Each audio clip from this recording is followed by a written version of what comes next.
Hello, AB Calculus students.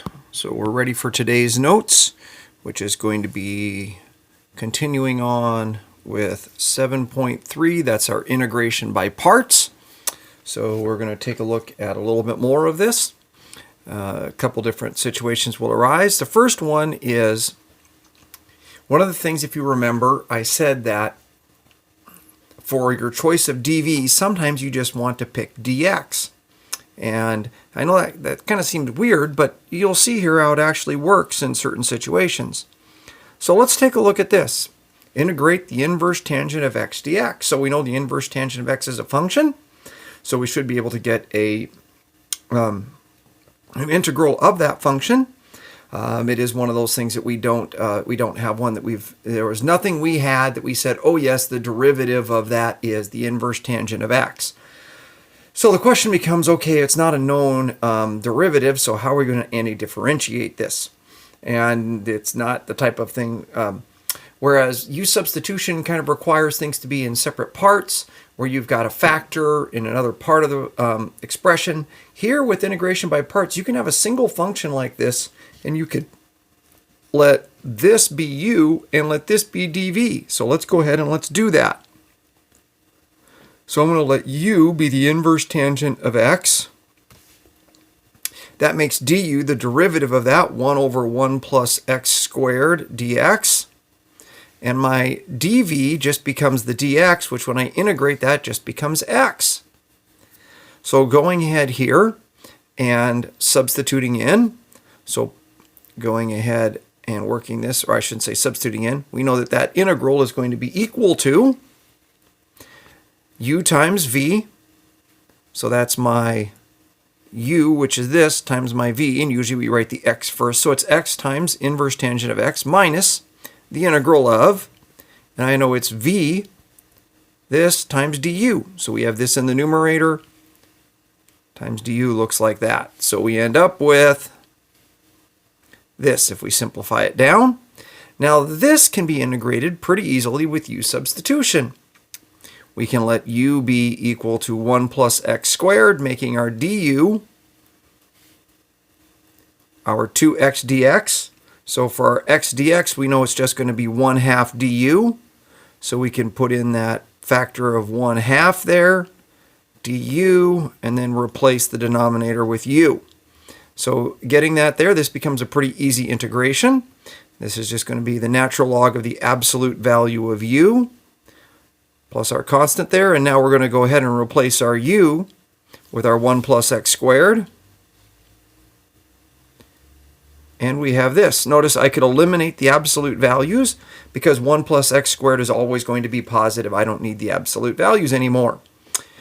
Interestingly enough, you can take the derivative of this whole thing, and what you'll find is it actually all reduces down to being just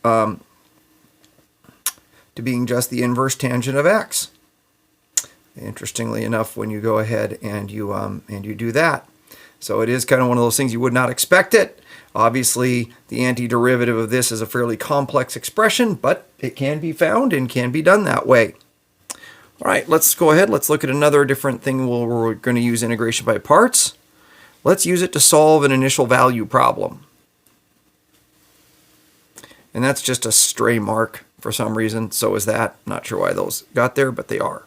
So let's look at an initial value problem. We have dy dx is equal to the natural log of x, and we know y is 4 when x is 1.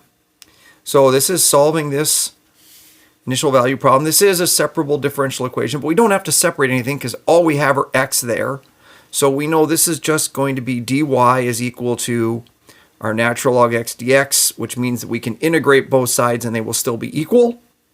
So integrating both of those, integrating dy is just y. And so now we have to integrate natural log of x dx. And so this is one that needs to be done using integration by parts. Interestingly enough, once again, this will be letting dx be our dv, which makes our u just be natural log of x. So u will be natural log of x, making our du 1 over x dx. dv becomes our dx, which makes our v x. So now we can say y is equal to And we know integrating this will be u times v, natural log of x times x, so that's x natural log x, minus the integral of v times du. Well, x times 1 over x is just going to be 1. So that's pretty easy to do there, where we just have that's just 1 times dx. Well, the integral of just dx is just x. So we have this expression right here. All right, so now we've got our indefinite integral, but remember, we started with an initial value problem. We know that y is 4 when x is 1. So let's go ahead here and let's substitute 1 in for x and 4 in for y and solve for our value of c. So doing this here, notice the natural log of 1 is 0. So this is just 1 times 0 minus 1 plus c. So basically it's negative 1 plus c is 4. So with that, we should be able to see that c is 5. So my final solution, put this in for c. And then remember now, we have to indicate where that solution is good for, because we know that this is only going to, so for instance, for our x values were only when x is greater than 0 anyway. So this is good for when x is greater than 0. With that, here's your homework. It's just 6 problems. Shouldn't be too bad. 11 through 16 all. So I think, like I said, there really wasn't a lot of new learning today, just a little bit of a new application there of the integration by parts. So this has been a rather short little video, but I hope that you guys can do well with it. And we will have a Zoom session tomorrow if you have questions. So with that, I'll let you get to it.